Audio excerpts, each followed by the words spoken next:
What if there's all types of resources to help you pick up the pieces, especially if you have experienced loss as a woman? I'd like to welcome Michelle to the Design Your Legacy podcast this lovely morning. Welcome, Michelle. Hi, how are you? Thank you for having me on, and I look forward to chatting with you. I've enjoyed already what we've been chatting about. It is my pleasure to host you and to break the ice with the listeners. I believe you're joining from Orange County in the United States of America, California. Yes, Old Yeah. Town Orange. I live in a historic area. We are the largest small town in America, so it does still exist where you know your neighbors, and it's all tree lined. It's real beautiful here, so I love it. Yes, that's where I'm at. Yes. Well, I am excited about today's conversation. We had an amazing icebreaker regarding both the success that you have experienced, but also the journey that you have had to go on. And you have worked with some amazing companies. If somebody has an opportunity to check out your website, you've also worked with celebrities, as SoCal is the land of the rich and the famous, but bump, whether that's the Kardashians, Justin Bieber, etc. But in terms of breaking the ice, where would you like to start out the listeners and the viewers this lovely day? And then we're going to go to the list of questions.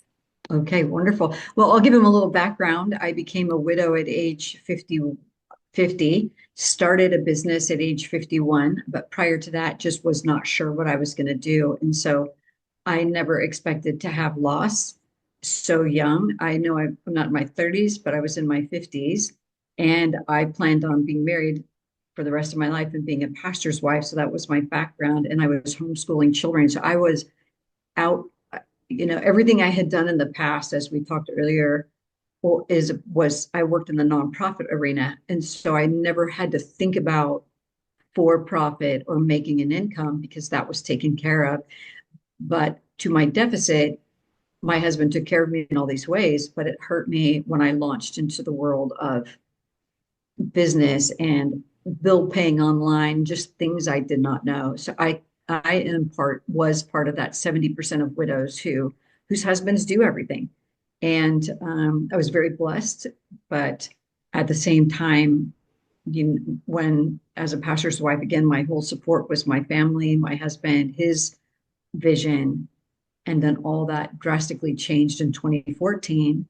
Um, have a very strong faith and who would lose their husband that's a pastor and who loves God and just not prepared for what I had to face at that time. So, Thank you. Thank you for that icebreaker. I know one of the things we chatted about in the preamble was the experience from a female perspective, not only to know that there's so many different types of resources that are complementary as well as paid resources, but also emotionally how a woman can not compartmentalize the loss in having to work through identity issues and feeling like, is her experience something that's in the back room of the house, and let's bring it forward because you're not the only one, and also the success story of what you have been able to do. But I think for context, that's an amazing introduction because it is a very real experience and we don't know, and a lot of times people won't want to ask because they don't want to pry.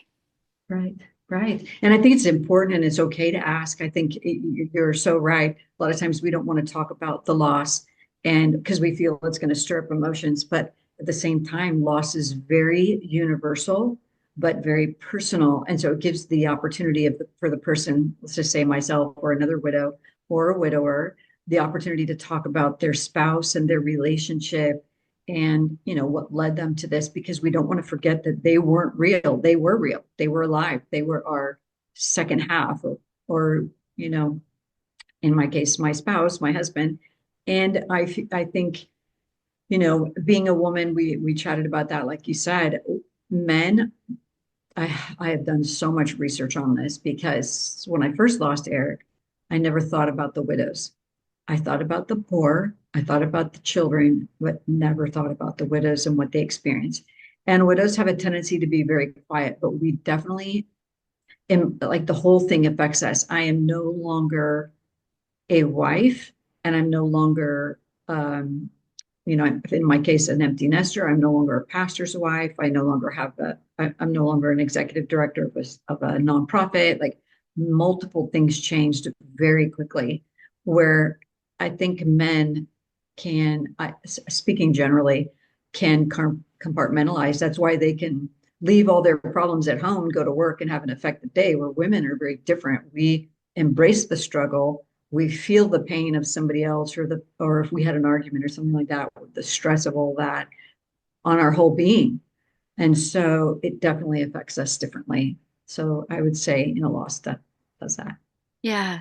So there's both the changing of the guard regarding the identity from that of a pastor's wife, and I know that you had 7 children, or you still do have 7 children, but also one of the points you made to me is that you still want to design a legacy, that it just doesn't end because the husband is no longer there. Right. Well, I think you learn to pivot.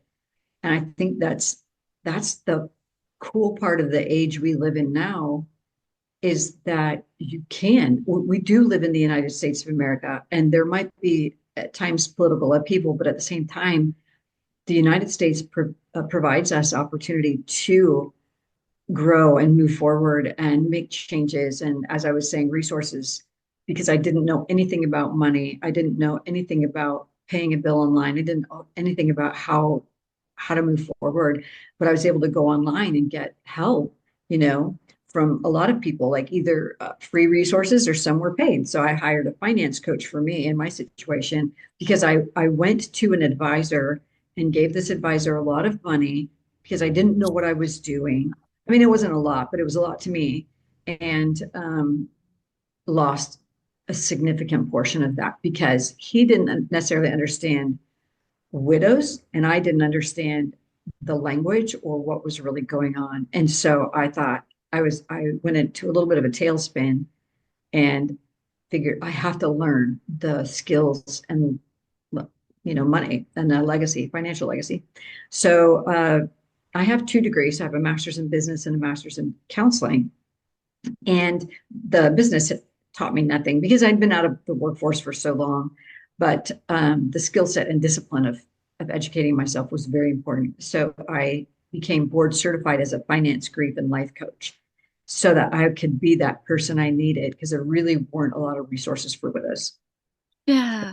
Thank you again for speaking into that. And I know that we're kind of freestyling right now before we go into the list of questions, but I think that what you just shared is so important because not only in the future is there going to be something along the lines of $170 trillion about to be passed in the next, I don't know, Mhm. 5 or 10 years, but 70% of that are going to be going to women, whether that is succession, inheritance, those women are going to be widowed. There's so many stories that I have been, that I have heard firsthand, face to face with individuals where the husband passed away, the wife received the assets. She didn't know how to manage a portfolio regarding Wall Street um, products, whether that's ETFs or options, or she didn't even know the language, and that portfolio could have gone from 30 million down to 3 million before her children received it because Yeah. she didn't want to necessarily ask the question. She was going through a range of emotions. She didn't know who to trust and all of the above. And so I think your Yes. presence here today is great because it's going to be claiming some space regarding unspoken pink elephants in the room. I think it's so true because I created a class from that as a result of that. Because there's like you have these 2 circles and they cross over, and there's the old me and my old normal, and now I have to become this new normal. How do I manage that and embrace my new where I'm at? And gosh, there's so many great books out there. I bought every book I could on widowhood and finance, and found that about 75% do what you just said, and that is they become impoverished no matter what they receive within 3 to 5 years because they don't know what to do. And so I realized I have to be that person from a legacy start to the advisor, because if they don't know how to handle their emotions, which is exactly what you said, you have family that call on you, you have all kinds of different people pulling on you, and we're nice, so we're going to do these things. Or if we just don't understand that we're not all, just because they might have received some type of resources, you don't have it all, you don't know everything, and that's not going to last you a lifetime, so you have to figure out how to manage it. Yeah. Thank you for saying that. I'm going to say one more thing and we're jumping into the first question. Sure. One of the things I admire the most about you is that you wake up at about 3:30 a.m. in the morning and you pray. And I I thought to do. myself, what a great partnership Yeah, it's my salvation. So it's definitely, I was not a pastor's wife in name only. I love the Lord and have a personal, vital, living relationship with Jesus Christ. And there's no way I could be where I am today without Christ. And so even through the ups and the downs, the valleys, it's a thorny path, and so you do have to have a partner. And for me, that is it, God is my partner. So I'm up at 3:30. I pray for about an hour to get myself, some people meditate. That's what I do. And then I work and then I do a Bible study after that. And I've done that for probably 29 years. All Yeah, right. long time.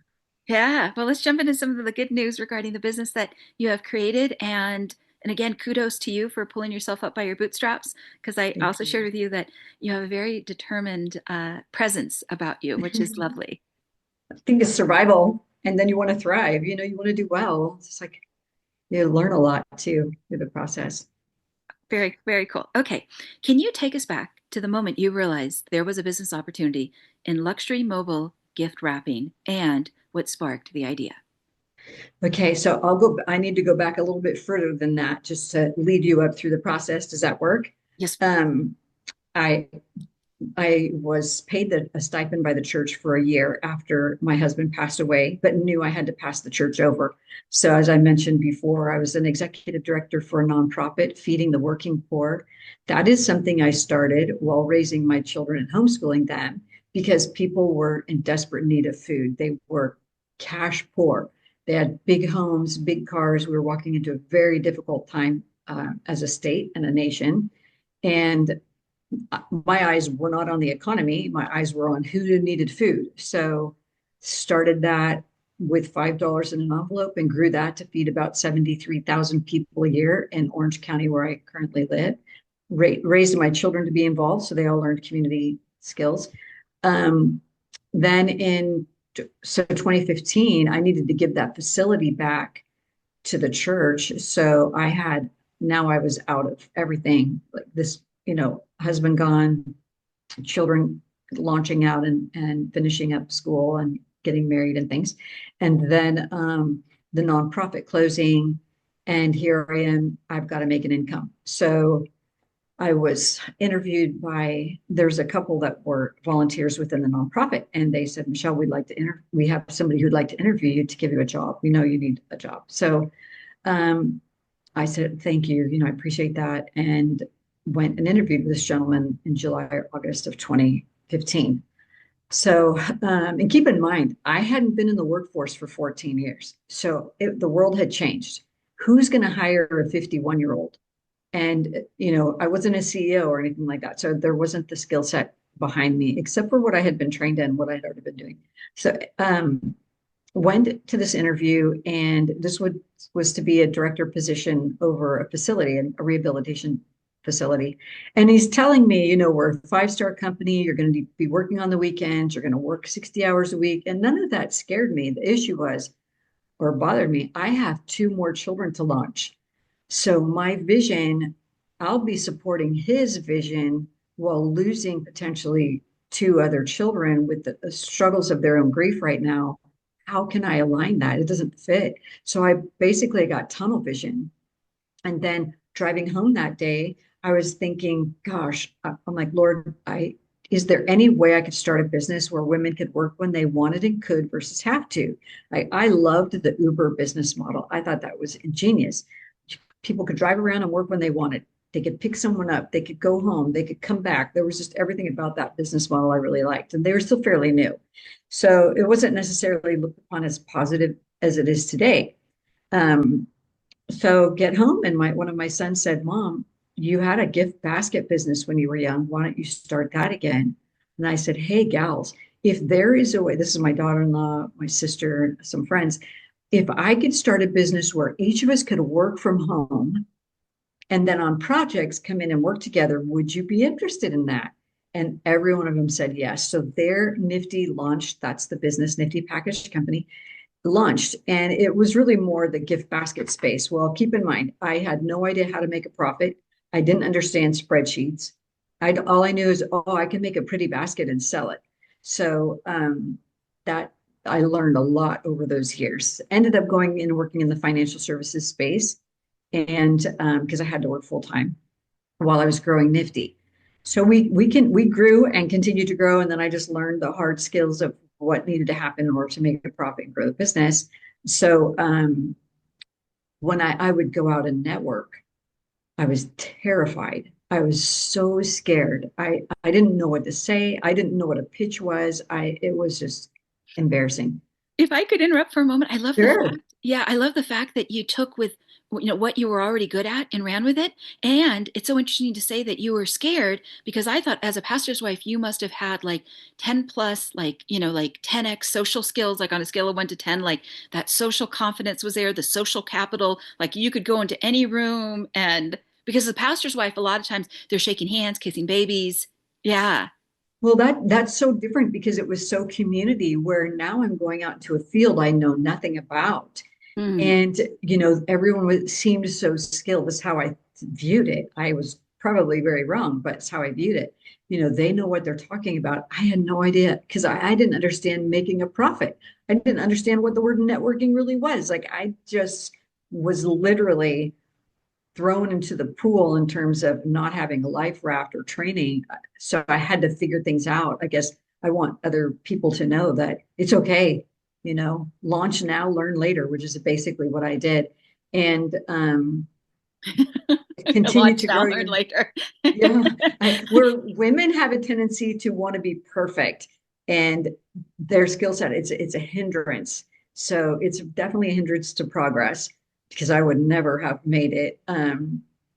So started the gift basket side. We all learned to work remotely and skilled ourselves in that. So I was made fun of a little bit by male business coaches. Now I love men. I have, three biological sons, and I think men are amazing. But I thought, you know what? I can do this. We as women like the idea, so I think I can make it work. That's just, I have a dream side. I have an optimistic side that's far beyond what it should be. But we kept pressing in and making it work. And then so now I'm working full time in the financial services space, and um, I'm praying early one morning, and I see that my van isn't being utilized all the time. I'm thinking, okay, I use it to pick up supplies, I use it to make deliveries, but it's just sitting there. And so I wonder if I could do something with that van. I thought I already make gifts. I wonder if I could wrap gifts. Like, does anyone wrap gifts? Could I drive around and wrap people's gifts? And so I thought, you know what? It's an idea. I'm running with it. So I put up a web page, and I got a call within about 4 or 5 days from a current client. And he said, Michelle, I hate wrapping gifts. Can you come wrap my gifts? And so I went over to it. He's so kind and patient. He's still a great client today. I wrapped every gift and I was so excited. I like, I'm done. I stepped back. I forgot to label the gifts. So I had to unwrap and rewrap every gift, but I learned SOPs, standard operating procedures, by doing that. Mistakes not to make. Um, but that's what sparked the mobile gift wrapping side right then. That was 2018. Yeah, I think that's wonderful. And kudos to you for having that side that still dreams. Because anyone who is listening, there is, if they still have that spark inside of them, then it's good for them to hear that, especially as I transition to the next question. You then got to a place in your business where you worked with A-list Hollywood clients. How did you land your first celebrity client, and what changed for your business after that? Well, up to that, so that happened when I put up the webpage in 2018. We received several calls, and we did onesie, twosie gifts, or 5 or 10 or 25 gifts, and began to skill myself in gift wrapping. Then in March of the next year, 2019, at that time, we were utilizing Instagram and Facebook, putting up pictures. I'm not a big fan of social media. I just didn't really understand it. But I did put the pictures up. So we got a call from Too Faced Cosmetics in March and asked if we would do a design. They're a little edgy brand, makeup brand. If we do a design for them, and did the design, and they loved it. And they said, would you do a 400 gift fulfillment project? And so now we started working in terms of training and getting really good at what we did. We've got about 1 million hits on Too Faced Cosmetics for that job. And gosh, that really launched us into bigger jobs on the gift wrapping side. And then we continued to grow on the gift basket side. So, and end of summer of 2019, I get a call. Okay, keep in mind, I did not watch TV. Now I do watch movies, but I have no TV in my house. So I really don't know who anyone is in the entertainment world. So I I get a call from the Kardashian estate manager. She said, "Hi, my name is blah, blah, blah. I'm the Kardashian estate manager, and we saw your Instagram posts, and we've been following you. And Kim would like to know if you'd be interested in creating a design for her." I'm like, "Who is this? Like, who's Kim Kardashian? Who's Kanye? I don't know who they are." I call my boys. I'm like, "Boys, I don't know who they are." Very sweet gal. They said, "Mom, they're the number two influencers under President Trump. So you have got to do that job." So I took my team, arranged the schedule, took all my gift wrap paper, all my supplies out to her home in Calabasas. And this is when I transitioned from pastor's wife, mom, grandmother. I'm a grandmother of nine, to business owner. So I walk in, I wrapped several gifts, samples. She did not like any of them. And so I walk outside and I think, oh my gosh, there's no way I'm going home without a sale. That's not happening. I couldn't even believe That's I your was in this. determination kicking in, right? It You have the was. look I'm of like, the determination, the presence of I determination. can't. I'm like, Lord, please give me an idea. Bingo. I walk in and I ask if there's any fabric, and I did a Firashoki, a Japanese wrap, and she loved it. So that is what launched us into the celebrity side. Um, and then referral, word of mouth, we just did a great job. We're very good at what we do. And now I have a superb team that's been with me for a long time. So they know all the clients and the work. And then it just began to spread nationwide. I received calls from Coach and Versace, a lot of different big name brands to work in their stores. We have quite a list. It's not even on our webpage, but Meta, Google, um, Stout Clothing, J. Crew, Old Navy. Just there's so many. It's Ferragamo. it's so interesting. Many individuals think about swag for companies like Facebook, but they're not thinking about the blind spot of yeah. So it's so It interesting. did, Yeah, go yeah. ahead. Well, we just did it. What we do is PR firms will hire us to do all their setup and their work and their gift wraps to make it look beautiful. So I just posted something on X when we were in Meta. We did we just, when they did a launch, we wrapped all those gifts to make it look stunning and beautiful. So that's how we get hired as well. Yeah. Yeah, yeah, and apparently Justin Bieber is very nice in person. Very kind. This couple they're very sweet. I mostly work with Hailey and her estate manager, who's also darling. The media portrays some of these people terribly when the truth is they're very sweet and very kind. And sometimes they just need a break. Their team actually prays for them every day. Yeah. Well, when somebody gets into the spotlight, it's like it just opens up other people thinking they have consent to have opinions and to share those Yeah. opinions openly in today's day and age. I'm like, give them a break. They're so young and they've been through so much. Just and they're so sweet, kind. Like, yeah. Yeah. Okay. So, what, in terms of elements, transforms a simple gift wrap into that luxury experience? Well, I think there's a couple things. It's interesting. There's a lot. You can find all these beautiful pictures of gift wraps, and people sell gift wrap paper. But the truth is, the quality when you get it is very different. So we use very high quality, direct from a manufacturer. We do a lot of the design work ourselves.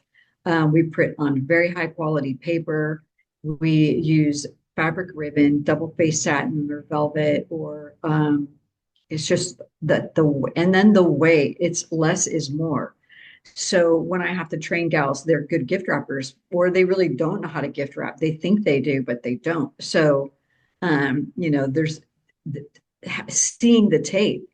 You should not see tape in a gift wrap. The tape should be hidden. So we do what's called a blind wrap. We actually invented that. And it's used all over now, but not being able to see the tape, but making it beautiful, making the gift presentable and elegant without being overly foo-foo-y. We don't do that. Thank you for sharing that. Because I think a lot of times people don't know. Obviously, they figure, what they see online initially is like it. It's But a there's, picture. yeah. But when it comes to the luxury space, because I've had an opportunity to work with Milton Pedroz at the Luxury Institute, when we're talking luxury, it's like the fine details and the Yes. presentation and it's got to be refined. And then it just changes up everything because it's yeah, when it's done well, it leaves somebody speechless. It's like watching somebody play the piano on one of those television shows. They're like a prodigy and you're like, wow, Mhm. they just took something so ordinary and they made it extraordinary, and again you're just left speechless. Right. And it's the same with our baskets. So we are in the luxury gift basket space. So our baskets are our average sale is $230, but it goes up to 2000. So it Hmm. depends on what's in the basket. Well, we put handwritten notes, beautiful ribbons, beautiful food, beautiful drinks, whatever it is that somebody wants. Is that what makes it emotional? It is. And I think, we did a test in the beginning, and I don't think enough people do this. I think they think about it, but they actually don't do it. And that we purchase gift baskets from all over the US, the top in the field, and their notes were underneath the UPS label. They look really beautiful when you see them online. Our goal is to be phenomenal, you know, when the person receives it, whether it's a gift wrap or a gift basket. Like we want them to go, wow, that was incredible. That's what we're looking for. We like 5-star reviews. Yeah. Yeah.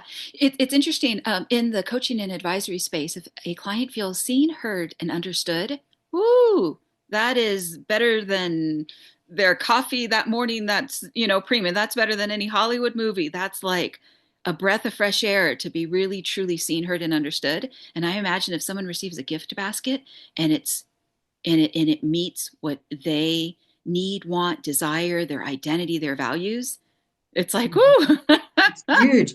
I just wrote a blog post on cultural giving, and I think we forget, we blanket gifting, and it doesn't even have to be very expensive. It can just be done well. And we sent out beautiful gifts to the Muslim community in another country. And so we sent really beautiful organic, like figs and fellow coffee pots and beautiful organic coffees. Like there's certain things that they don't want or can't have. And right away, it's offensive to them. You know, somebody might put maple bacon popcorn And in a not know, basket and not know. and not Yeah. realize, okay, that's inappropriate. And so, you know, And the gift appropriateness is, the gift becomes an insult. You don't want to go there. Yeah. yeah, right. You don't want that. Okay, so share with me and the listeners and viewers, if you would, some of the struggles in your hero's journey. You asked me a really good question. Okay. Is this the one? Can it be fun Anything that you would like to share, because this is real world. You're yeah, pivoting in your identity and you're going into a business and you've got some reference points, but really it's like you're walking in the dark.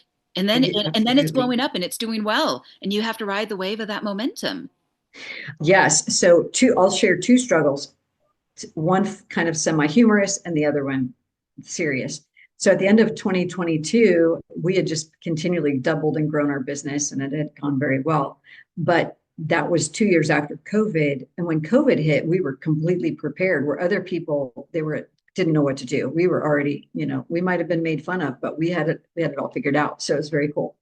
But going into 2022, I'm sorry, coming out of 2022, I lost about $35,000, quite a bit of money that year. And so I was racking my brain trying to figure out why that happened. Because the truth is, I didn't understand cost of goods and profit and raising your prices. So I don't know if you remember, but 2022 was a pivotal year where people just didn't show up for work. Shipping costs went through the roof and all the cost of goods went through the roof. I did not pay attention to that and I did not raise my prices. So, although that was very pivotal for me in terms of, there was a gentleman who wrote a book, Michael Gerber, just on systems, and being an entrepreneur and trying to make sure you have systems in place. So he co-authored a book with another gentleman. It's the CFO as an entrepreneur. And he said, if you don't know why you're doing well, um, you're being impertinent. And because if you don't know why you're doing well, then you won't know why you're not doing well. And I think sometimes we think, our product's doing well, our business is doing well because we're making a lot of money, but we're not understanding the pitfalls behind what's going on. So once I learned and understood all that, I grew about 187% that next year. But I had to go back and figure out what was wrong. And so that taught me a lot, like watch every dollar, every size box, how much time does it take to do this? Like I had to really hone in on those skills. The second thing that was kind of funny, going back to the Kardashians, just because it was there, but they had us do some silver gifts, and these were white glove gifts that we did. We designed a very cool look and feel, but we had to use gloves because the silver could make a mark. It could make a mark, so we didn't want to do that. Anyway, we had to make a delivery to one of the other siblings, and I had my van. Well, I had another gal with me in the van. So I had to pull up to the front of the house, load up all the gifts into the van. And when I'm coming out, I didn't see this big rock pillar. A lot of the houses in the early 2000s created the stacked pillar. They're like in the driveway. I didn't see it. I took out the whole side of my van, and I'm thinking, oh my gosh, they're seeing their gift wrap company take out their whole side of their home. But all I was worried about were the silver gifts with the white glove experience. I'm like, save the gifts. So we ended up saving the gifts. Thankfully, I didn't damage anything on their property, but it cost me a lot of money to repair my van. So, lessons learned. Watch where you're driving. It's like, goodness. Anyway, it Yeah, yeah, that's real life. is. It was pretty funny, especially when I'm like, save the gifts. It wasn't about the van, just the gifts.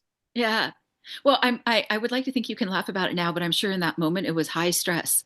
Oh my gosh, yes. Oh my gosh. Because if it's on camera, which, the camera's everywhere, which I'm sure it was, they're probably all watching me going, no, because I could have damaged their facility, but I didn't, thank the Lord.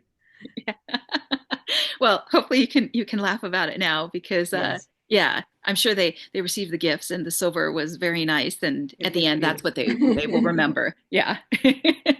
Very cool, very cool. Okay, so share with me, why do you think people, especially in the luxury space, value the art of presentation so deeply? Well, I think the thing that they understand well is the return on investment or return on the personal investment. Okay. And there's a law of reciprocity. The thing And is, I'm sorry to interrupt you, and no, yep, relationships become an asset. they do. And I think the gifting side, I think a lot of people are very generous, but I think in the luxury space, they do have it's a different kind of expectation, and they understand the value behind what they're doing. I find that a lot of companies, they might be doing well as a company, but they nickel and dime on their gifting, and they don't realize the return on that investment. The person receiving the gift is going to feel that. Where a Mm. luxury gift basket or that's been really thought out well, it doesn't even have to be luxury, it can just be beautifully done, has been thought out, a handwritten note is put inside. The person receiving the gift thinks in terms of, okay, they really thought about me. They thought about what who I am. And in terms of like what we talked about earlier, Well, that how they've their taken the time to even write that note. time Yeah, because if it or feels like it came off of a conveyor belt, then it's like, ooh, mhm. yeah. And we hand pack everything. So we don't, it's made to order. We don't have these boxes pre-made everywhere from other countries unless it's purposely from Paris or whatever. But we don't buy food like that or gifts like that. So I think, just the return on investment, return on their gifting, and that it's just thought about. It's well thought out. Yeah, I think there's a part of someone's business that is the product and the service, and then there's another aspect of business where there is the maintaining of relationships, and it's not just that new customers are one thing and acquisition uh, compared to long-term customers over a lifetime. I think it's really when it comes down to that relationship, Mhm. is it really does party A really care about party B? Because if they do, whoo, they'll do business forever. That's right. And I do think that's important to maintain your client relationship. Even if you don't hear from that person for a while, they still will know that you thought about them.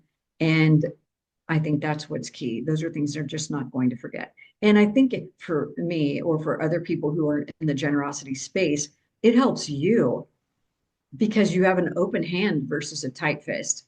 Mm, And you're just like, here you go. It can be something, some people, again, like, we might get a $20,000 job. I'm going to give them a $200 or $300 bottle of wine because they're very valuable to me, and the the return is the relationship is just so important. Yeah. yeah, yeah. There's an art to relationships, but one kind of learns that over their lifetime. They don't know that necessarily going in, and college and university don't teach that.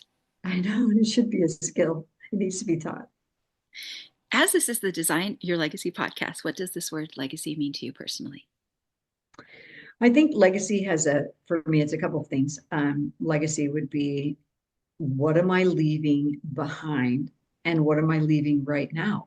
The legacy doesn't have to just be at death, it can be currently. So for me, I have grandchildren, and the legacy is, when I spend time with them, what do they feel like when we're apart? How do they think of me? So the legacy is that we do the same thing all the time. How did your week go? What was good about the week? What was difficult? Where did you fail? We have word of the day. Like, the legacy doesn't have to just be finance either. It can be, who you are and how they feel when they're with you. So I think, and then, does what I say line up with what I do? And did I do that? Let's just say I have passed, what legacy did I leave behind in terms of every area of my life? And, those are the things that are important. So, yeah. Yeah, I love that answer because I think there's an aspect of who one gets to be as well as what they do. So obviously, you are role modeling a woman in a business, in a company of being proactive and also claiming her space, but also who you be when we spoke about that word determination, that life might throw all types one at one's way, and then how do you navigate that? And emotionally as well as with one's actions, because you still have to wake up every morning and decide, what am I going to do today? And the Mhm. default could be nothing. And so if you choose to sparkle and be courageous, then even something like that, they see the fruit as well as the process. Exactly. Because I think we forget about that fruit. I think, unfortunately, companies do it on a regular basis. They might have their core values out there for the world to see, but their staff doesn't believe in it. And the way they treat people isn't aligning with what they say their core values are. So I always keep that in mind. Um, be who you say you are, like, in your decisions, and with your team. Are you the same person with your team that you are with your family? Like, are you two different people in public and in private? Like, there's so much of a legacy that is important, to leave. Yeah. There was an associate that said something to me that was very insightful recently. They said to me, Angelina, when somebody designs a legacy, it's almost like a portal that they go through because all of a sudden the stuff that they didn't want to think about now comes to the surface. And Yeah, oh, it's so true. It's so true. Or when you've had big failures in your life, you're like, okay, is that really who I want to be? Is that really what I want people to say and think about me? Oh my gosh, if I were to pass away today, then what? mhm. Like, so it really makes you think, like you said, about when I was facing loss, when Eric, he had a saddle pulmonary embolism, which is actually what eventually took his life, although he had cancer for 2 years. um, what you're when you're with that person, you're thinking thoughts of what about me? If something happened to me, what am I doing and leaving and saying and being, which is kind of like what you said, a portal. It's quite Yeah, interesting. yeah. Well, I think what this associate meant was you must have clients and all this stuff must come up. And the answer is, well, yes, because the final destination is that legacy. But what comes up between A and Z Hmm. is the stuff that they may have, not thought was relevant. And all of a sudden, it's like, if you think about the metaphor of the iceberg in the ocean, that picture that a lot Hmm. of businesses like, or you see on the wall of sales offices, it's all that stuff underneath the water. Now it's coming up like Yes, yes. quietly in the back of their mind. It's so true. It is. So, what are a few scriptures that inspire you? I can do all things through Christ who strengthens me. Mm, And Proverbs 16:1 says, preparations of the heart belong to man, but the answer of the tongue is of the Lord. mm, And the reason that's important to me is because it's about the providence of God. And I feel like even though we suffer at times and things are difficult, there's purpose in that suffering. And I don't take that lightly. I think you've different denominations that don't understand that there is purpose in suffering. And, I wouldn't have a business, I wouldn't be able to hire women or teach women to have a side hustle that's actually very profitable, or, there's just a lot. I didn't ever think I'd be running a company.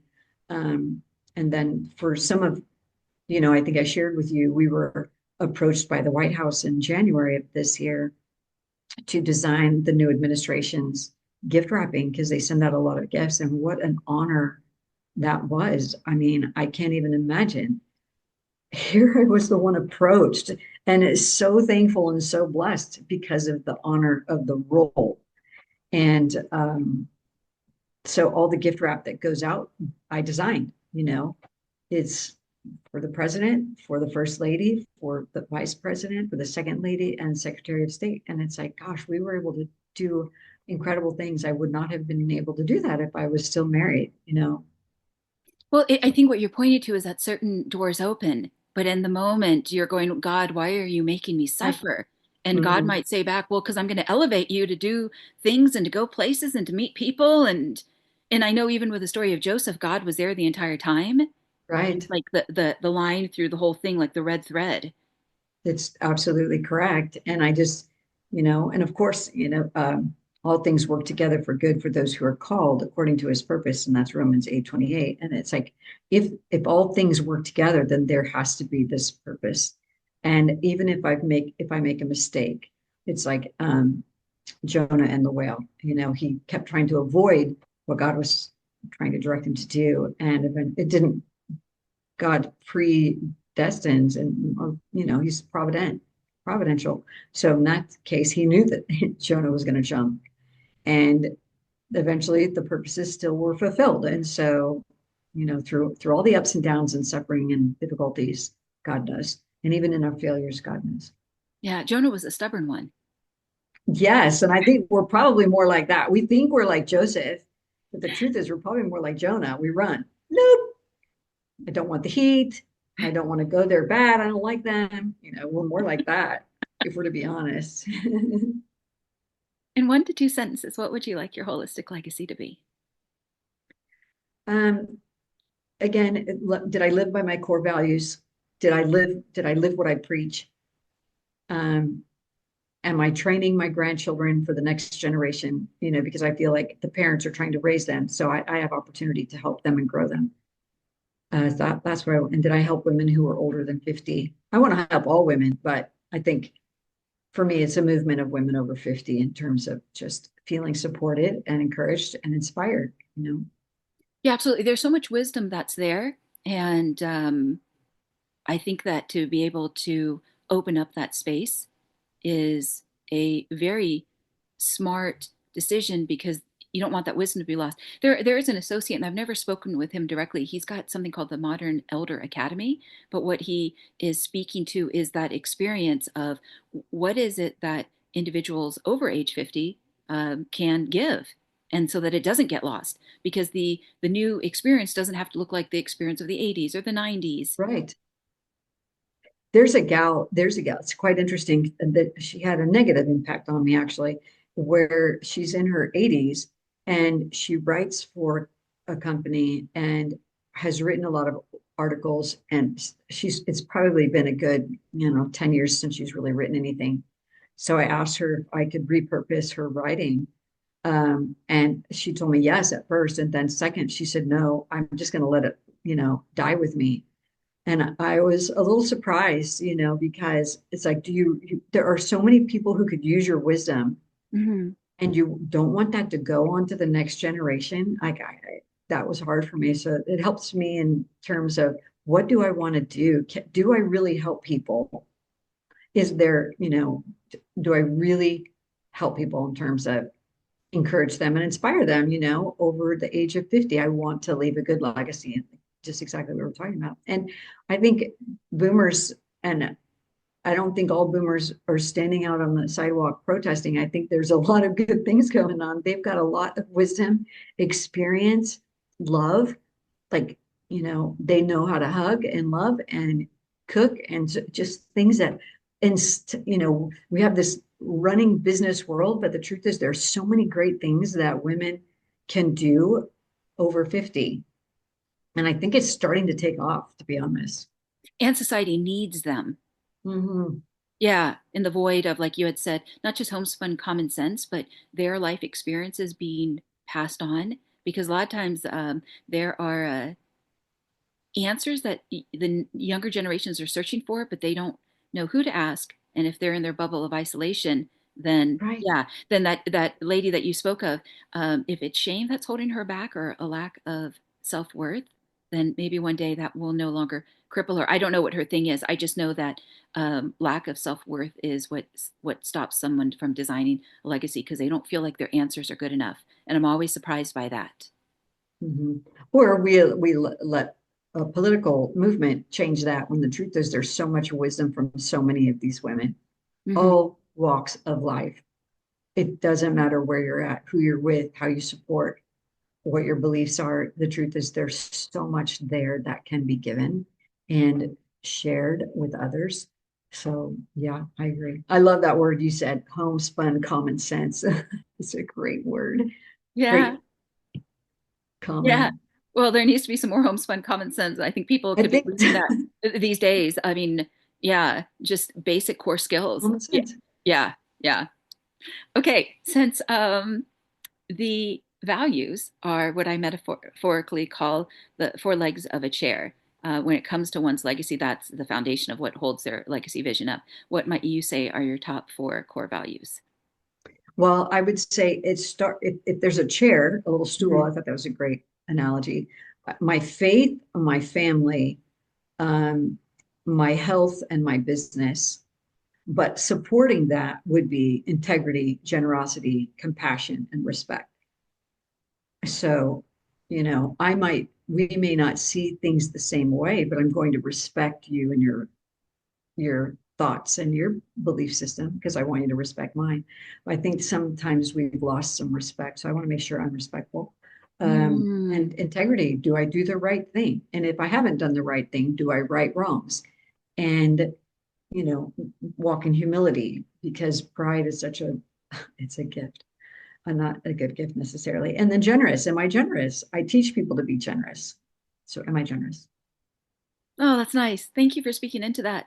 And I think that answer is also so valuable. I mean, I asked my parents, what are your four core values? Because sometimes we don't know. You're right. I mean, I wrote a big blog post on core values because I think we miss the mark in terms of um, saying one thing but doing another. If we say our family's important, when something comes up, are we chasing the dollar? If if somebody's important event comes up, like, I made it my goal. I have my three biological sons, all my kids are grown, and they all have big careers and big jobs and are doing very well. Homeschooled kids, which is amazing. So when they call me, everything else stops. Or they say, "Hey mom, I'm going to drop a coffee out for you." Everything stops. Like, they are my life.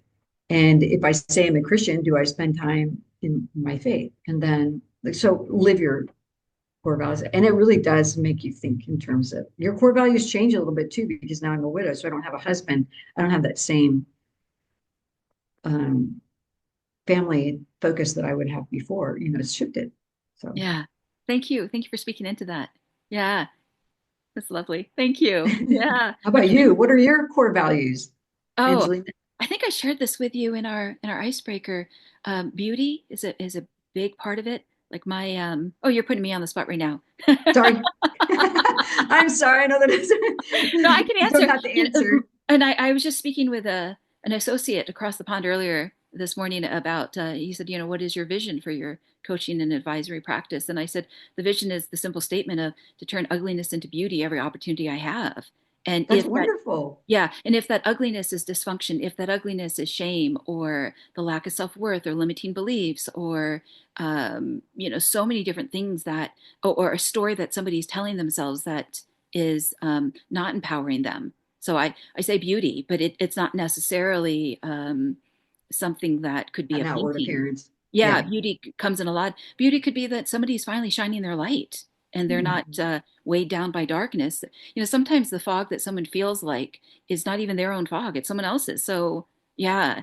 I, That's a great point. so that's one Yes. value. Should I keep going on? Sorry. It's totally your time. You got right ahead. I didn't mean to do that. That's okay. I'm like, That's what? okay. What kind of impact do you want to make in this next chapter, not just for others, but for your own fulfillment? Oh, gosh, for my own. Well, eventually I would like to semi-retire so I could spend more time with my family. And then I like the coaching side as well, like you, like helping other women start a business and have some kind of financial resource and learn skills that they may not have thought they'd ever learn. Because, you know, with the business, it is an art. What I do is an art, and my team, the Nifty team. Yeah, if I could interrupt you for a moment, one of the things Sure. I wanted to bring up is if you're dealing with clientele that is willing to pay for a luxury product, what they're basically saying is, I don't have enough time, but I've got the money. So if I'm going to delegate the money to you, I need to know that you're going to do well with this and that I can trust you. And when you do honor that trust, whoa, that's it is never about the money. You could charge $2,000, $3,000 for that gift basket because they know that you took care of them and you took care of that goal and they just didn't have to worry about one more thing. Yep, that's true. One more Yeah. thing. Time is the biggest issue. Yeah, because to delegate to someone is one of the reasons why entrepreneurs want to wear 13 different hats because it's so hard to let go, knowing that if that other individual is apathetic and they don't care about doing a good job. It's a whole other thing is if they want to do a good job and maybe they just don't know any better. But if Mhm, they are apathetic and they just don't care, now you got to mhm. clean up after them, and that's a tough one. Right. Oh my Yeah, gosh, it is. yeah. It is. I think that's difficult in any business. And those are things you're going to have to battle, unfortunately. But, that's hiring is so important. Yeah. So, People and relationships are so important. Yeah, yeah. yes. So I would say on the last part of that, it would be definitely teaching my grandchildren. So I tease them that we're in home ec class when they're with me. So they learn to cook, they learn to work, they learn to count their money, they learn to like, I make them use spreadsheets, handwrite everything out. They're homeschooled as well, which is all of my grandchildren are homeschooled. We just had great success with it. So it's basically home ec, how to set a table, things that we used to know, but we don't. And these are basic skills, how to sit at dinner, how to act at dinner or lunch or whatever. But yeah, so I want to lead. I mean, that's for my future. I want to be able to keep teaching my grandchildren that. Yeah, I think that's brilliant. You're going to break out the Letitia Baldridge book shortly. She was the one that groomed Jackie Onassis. Oh, I did not know that. I'm going to have to look at that book. Yeah, I will send you the link since you're grooming them Oh, for fine table manners. love that. Well, just manners in general. I mean, they're pretty good. Their parents teach them well, but I can take it one more step. So that's the role of a grandparent is so different. It's not to see how great I can look in my 60s and 70s. It is, what am I doing with my family? How can I help? How can I serve? That's my grace. Yeah. Well, you're at a place in your life where contribution then becomes a priority because you don't have to necessarily be on that mouse wheel, but you're already, one of the things that happens that's a blessing when one gets older is they kind of know what works. So they don't have to work as hard. Now they can just Right. work smart. Yes. It's killing yourself in that for sure. That's so true. If you were to design a legacy that honors both your past and your personal dreams, what might that look or feel like? Let's see. That's a great question. It's a very personal question, and I know I'm putting you on the spot right now again and Yeah. again. Can you ask me that question one more time? Let me think through Sure. that one. If you were to design a legacy that honors both your past and your personal dreams, what might that look like and what might that feel like?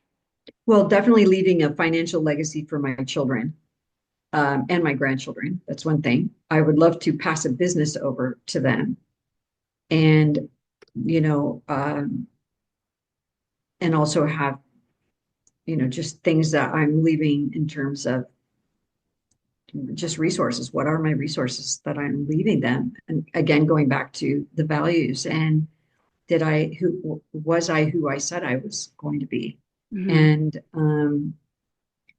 I also, there's another piece that I would love to do. This is just an absolute dream, but it would really be to create an area where widows could thrive in terms of an inexpensive like area where they can have a garden and they can have skills that they can learn. Because I think we're going to be hit pretty hard by the amount of women who will lose their spouses over the next 5 to 10 years.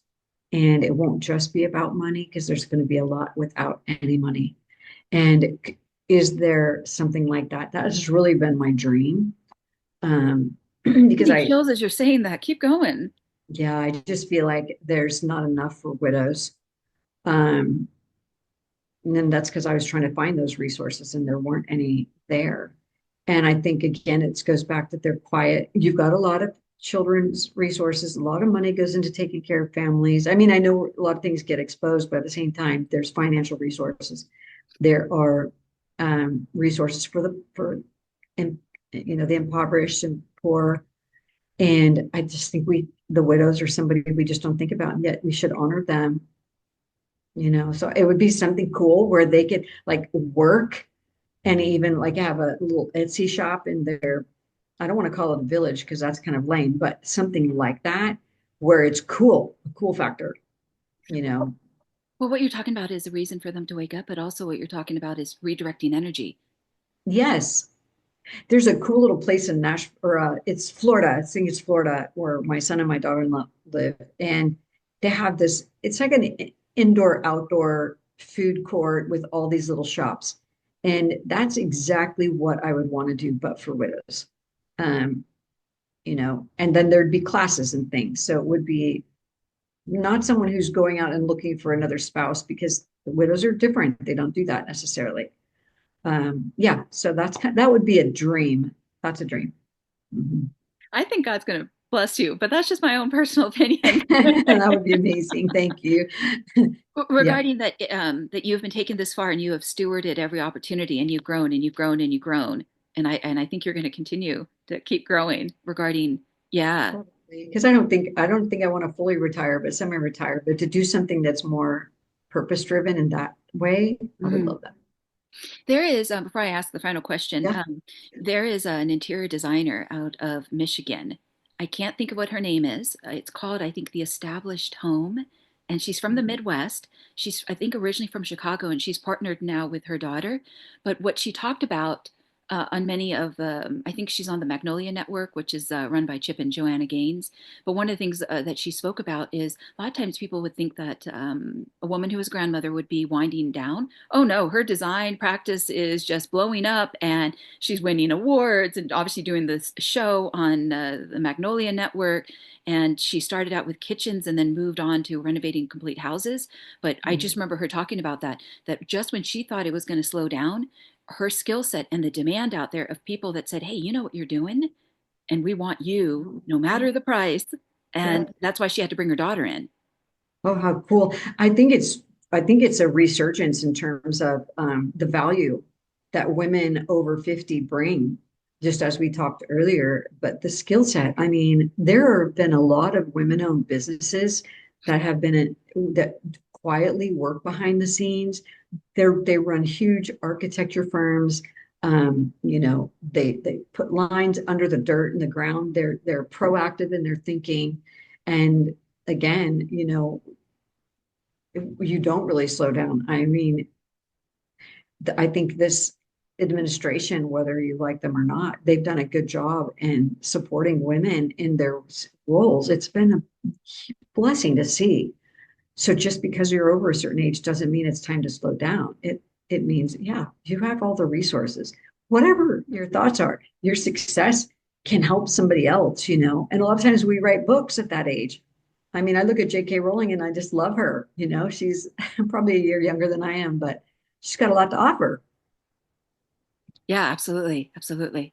Yeah, yeah. I want to make one other or share one other comment before you share your website and I read the final question is you spoke earlier on about how there was this thought of who is going to hire someone who's over age 55, et cetera, et cetera. And I think about how in the last, gosh, 5 years, they need people to work because there's signs and windows. And if people aren't showing up to do the work, even as an employee, then there's a shortage of cashiers in retail stores. There's a shortage of the people that make our food if we need to stop by a cafe somewhere, etc. And Mhm. I know work is not sexy, but sometimes there is a demand, and the Mhm. people do have to show up regardless of any age, especially if they're not allergic to work. Right. As a boomer, yeah, and hopefully that there is fair compensation because I am aware that there are some of the most needed jobs to be filled. And yet, when at the end of the month, at the end of the week, do the numbers pencil out to support a decent lifestyle for that cashier in that retail store? Mhm. Yeah. I think that's probably part of the challenge in the state of California, but still there is work. And you're right, there are other jobs too. There's all kinds of great side hustle jobs that can be done.